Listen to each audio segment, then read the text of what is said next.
Sinusubukan talaga ni client ang pasensya ko.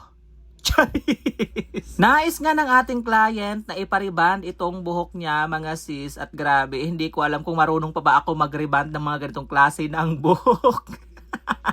Nag-offer nga ako sa kanya ng keratin opti-straight treatment na nga lang dahil may straightening naman yun, pero gustong gusto niya talaga itong ipariband. At okay nga lang daw kahit masira ang buhok niya, ang importante ay i-reband ko daw ang buhok niya. Hoy, hindi tayo maninira ng buhok ngayon. Ang buhok ng ating client is naka-highlighted ito, then pinatungan niya ng itim at nagpa-protein treatment siya doon sa London, kaya medyo syokot talaga si Akla. Pero bago ako mag-proceed dyan sa rebanding process, mga sis, ay tinest ko muna yung hair niya kung kakayanin ba sa rebanding dahil yun talaga ang gusto niyang ipagawa. At sabi ko naman kung hindi kakayanin sa reband ay magpupush na lang kami sa hair treatment. Pero ang ending, reband pa rin talaga ang nagwagi dahil medyo kaya na rin naman i-reband ang hair niya according to my hair analyzation, hair assessment, and hair strand test. Hair strand test! So nagmix nga ako ng rebanding cream 1 at pH balancer para doon sa i-apply natin na pang-reband sa buhok ng ating client. Bale, sa aking 150 grams na pang-reband ay nag-adds ako ng 25 grams ng pH balancer. At ito nga mga sis, na-apply ko na yung rebanding cream 1 sa buhok ng ating client. So hindi ko na pinakita yung buong process kung paano ko in-apply yung rebanding cream 1, basta in-apply ko na lang siya dyan. Then process ko na lang to hanggang sa mag-well-develop siya, mga sis. At habang sinusuklay-suklay ko nga siya dyan, mga sis, meron ako nakaabang dyan na spray water na may halong pH balancer. Then after yan, ma-develop ay binanlawan natin ng water. Then pinatuyo ang kanyang buhok up to 100%.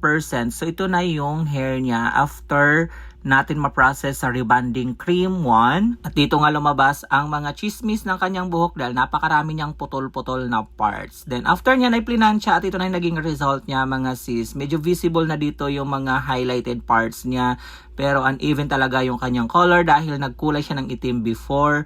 So after ma-plancha ay nag-proceed naman kami sa pag-apply ng neutralizing cream. So alam nyo naman mga sis, kahit gaano ka-damage ang hair ng aking nire-reband ay still nag-apply pa rin talaga ako ng neutralizing creams. At isa sa mga ginagamit ko rin itong Quinplex, mga sis, na hinahalo ko sa neutralizing cream for added moisture and shine. Napakabongga niyan, mga sis. Then after ma-apply yan sa buhok ng ating client, binabad ito for about 20 to 30 minutes sa kabinanlawan. Then after mabanlawan ng neutralizing cream, sinunod naman namin in-apply ang kanyang hair treatment. At ang ginamit ko na hair treatment dito, mga sis, itong pinag-mix ko na keratin opti-straight yellow variant and botox treatment. Pero ang ratio ko dyan, mga sis, bali 30% yellow variant and 70% yung botox treatment natin for additional moisture lang talaga siya and shine. Then after yan ma-apply, mga sis, binabalag namin for about 45 minutes sa kabinanlawan at nag-proceed sa final touching. At ito na yung naging final result sa ginawa nating reband plus keratin opti-straight botox treatment sa buhok ng ating client. Grabe, na itawid ko rin ng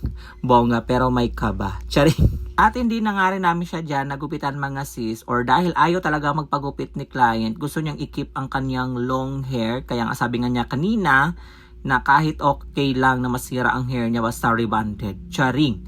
Then nagpasend rin tayo ng ating client's feedback and after wash result ng kanyang hair reband. So ayan yung kanyang after wash result, mga sis. So as you can see, kahit mirror video yan, kitang-kita yung pagiging smooth, shiny, straight ng kanyang hair. Walang ka-damage. Palakado pa rin ang result kahit na ngarag ang hair. Charing.